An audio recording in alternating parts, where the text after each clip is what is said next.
तो मेरा नाम राजेश बब्बर है और मेरे सहयोगी एस्ट्रो कुलवंशी, हम दोनों मिलकर ये चैनल रन करते हैं। आज मैं आपके सामने एक बहुत दो या तीन अच्छी टेक्निक्स शेयर करने जा रहा हूँ। बहुत इंपॉर्टेंट वीडियो है, ध्यान से इसको सुनिए और जो मैं टेक्निक्स आपको बताऊंगा अपने अपने प्रैक्टिस चार्ट्स पर इसको अप्लाई करिए। तो आज तो वीडियो रन करने से पहले भगवान गणेश जी और भगवान शनिदेव से आराधना करूंगा, सबके घर में सुख और शांति बनाए रखें। और अगर आप हमारे चैनल पर पहली बार विजिट कर रहे हैं तो प्लीज सब्सक्राइब जरूर करें। चलिए, आज एक बहुत इंपॉर्टेंट वीडियो है जिसमें आज मैं आपको बताऊंगा कि ग्रह कब स्टेशनरी हो जाता है। और जब कोई ग्रह स्टेशनरी हो जाता है यानी वहीं पर रुक जाता है तो बहुत ही पावरफुल होता है और बहुत अच्छा वो रिजल्ट भी देता है। लेकिन ये डिपेंड करता है कि उसकी प्लेसमेंट क्या है कुंडली में, कहाँ पे वो बैठा है, किन भावों को वो देख रहा है या उनके साथ कौन से प्लैनेट्स हैं। तो इतना डिटेल्स में नहीं कवर करेंगे ताकि कॉम्प्लिकेटेड नहीं हो, सिंपल तरीके से आपको बताऊंगा। और दूसरा मैं आपको बताऊंगा छठे, आठवें और 12वें इन भावों के स्वामी भी कुंडली में अच्छा रिजल्ट देते हैं। ये बहुत ही एक मिसकंसेप्शन ये बहुत ही एक मिसकंसेप्शन बन चुका है कि छठे आठवें भाव के स्वामी तो त्रिक भाव के स्वामी होते हैं, खड्डे के स्वामी हैं, जहां बैठेंगे वहां खराबी करेंगे।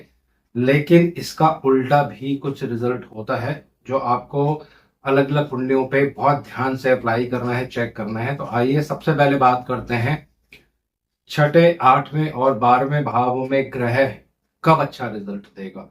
तो आइए पहले ये कॉन्सेप्ट समझ लेते हैं।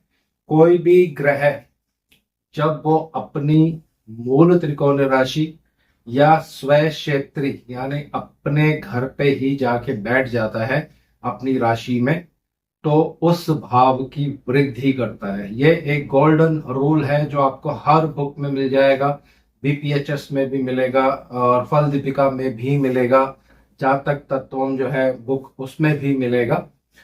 तो छठे घर के स्वामी अगर छठे भाव में ही हो तो बहुत अच्छा रिजल्ट देंगे, चाहे वो मेलिफिक हो चाहे वो बेनिफिक हो, इससे कोई फर्क नहीं पड़ेगा। लेकिन रिजल्ट वो अच्छा देंगे, अपने भाव की इंप्रूवमेंट करेंगे, तरक्की करेंगे। तो उदाहरण के लिए एक उदाहरण लेते हैं। मान लीजिए किसी का बृहस्पति थोड़ा सा पीछे, 2 3 4 साल पीछे मैं लिखूंगा ताकि और भी मुझे कुछ समझाना है तो वो भी आपको क्लियर हो जाए। उदाहरण के लिए किसी के बृहस्पति जब उनका जन्म हुआ तो कुंडली के 12वें भाव में बैठे और ये बृहस्पति वक्री भी है। तो यहाँ पे आज मैं आपको जो स्टेशनरी वाला रूल बताने जा रहा हूँ वो इसी के ऊपर एप्लीकेबल होगा।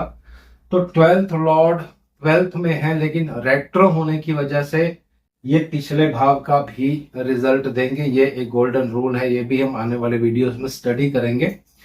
लेकिन कोई भी भावेश जब अपने घर में बैठता है, चाहे वो 6th हाउस हो, 8th हाउस हो, 12th हाउस हो, इसको बल देने वाला है।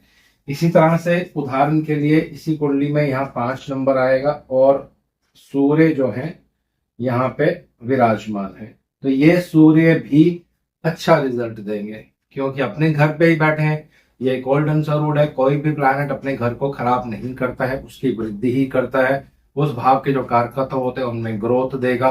तो अष्टम भाव में बैठे हुए सूर्य ज्ञान की वृद्धि करेंगे क्योंकि सूर्य ज्ञान के कारक है, नॉलेज के कारक है, नेम एंड फेम के कारक हैं, प्रॉपर्टी इनहेरिटेंस प्रॉपर्टी के कारक हैं, ससुराल पक्ष भी 8th हाउस से देखा जाता है। तो ये सारी चीजें उस जातक के लिए पॉजिटिव हो जाएंगी। इसी तरह से बृहस्पति भाव में बैठेंगे तो खर्चों पे कंट्रोल करेंगे, रिलीजन की तरफ पर्सन का ध्यान होगा क्योंकि बृहस्पति धर्म और रिलीजन को इंडिकेट करते हैं। ट्रैवल भी हो सकता है लेकिन ट्रैवल जो होगा धार्मिक यात्राओं को लेकर बहुत ज्यादा होगा क्योंकि 12वें भाव में बृहस्पति अपने घर पे ही बैठे हैं।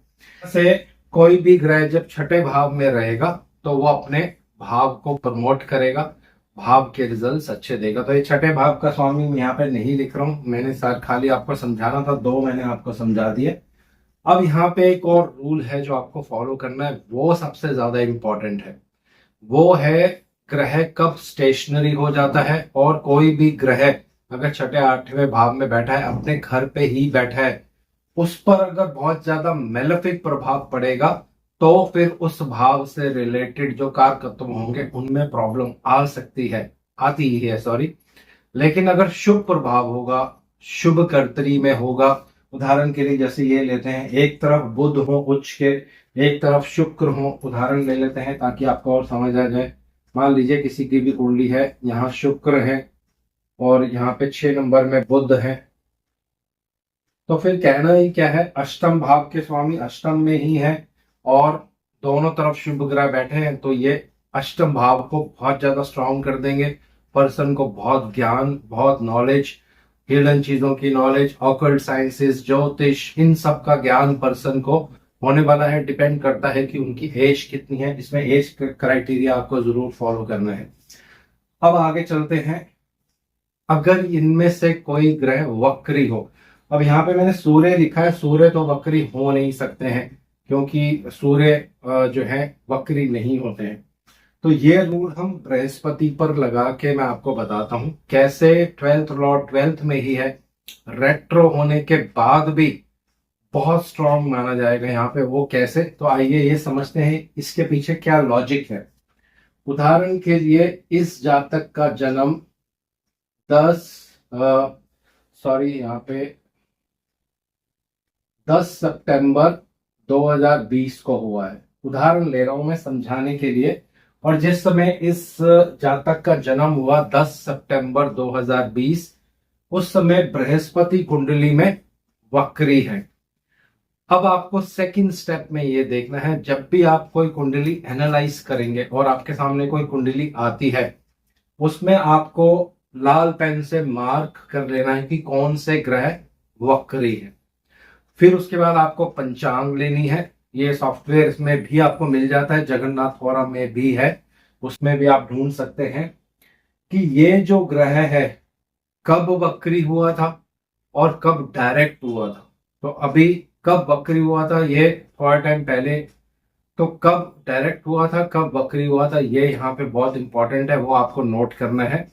तो उदाहरण मैं यहाँ पे ले रहा हूं, जैसे 10 सितंबर को इनका जन्म हुआ है, तो 13 सितंबर को बृहस्पति डायरेक्ट हो गए।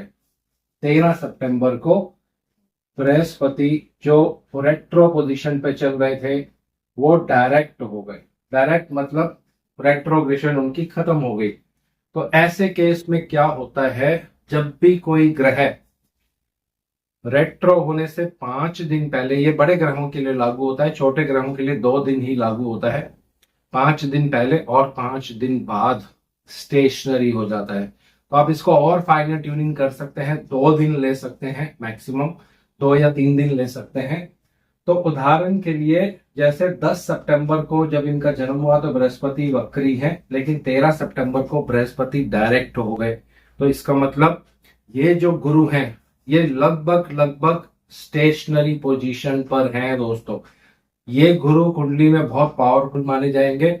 और इस पीरियड में जिन भी जातकों या बच्चों का जन्म हुआ होगा 13 सितंबर से लेकर आप 15-16 सितंबर तक ले सकते हैं, उस पीरियड में गुरु जो है स्टेशनरी रहे होंगे।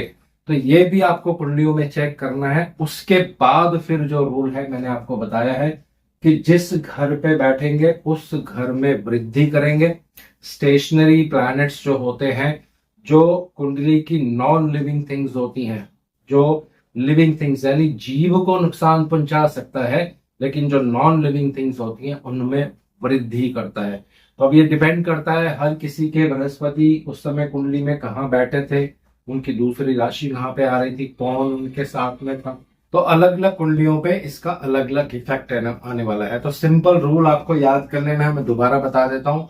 बड़े ग्रहों के लिए आप मैक्सिमम 5 दिन ले सकते हैं, लेकिन फाइनल ट्यूनिंग करने के लिए आपको पंचांग का सहायता या फिर जगन्नाथ थोड़ा सॉफ्टवेयर का सहायता आप ले सकते हैं। वहां पे आप टाइप करेंगे कि कौन सा ग्रह कब स्टेशनरी हुआ था। तो ये जब भी आपके पास कोई कुंडली आती है तो आपको ये जरूर नोट कर लेना है। तो ये एक इंपॉर्टेंट टेक्निक है। तो आज इस वीडियो को यहीं विराम दे रहा हूँ। आशा करता हूँ सब कुशल मंगल होंगे।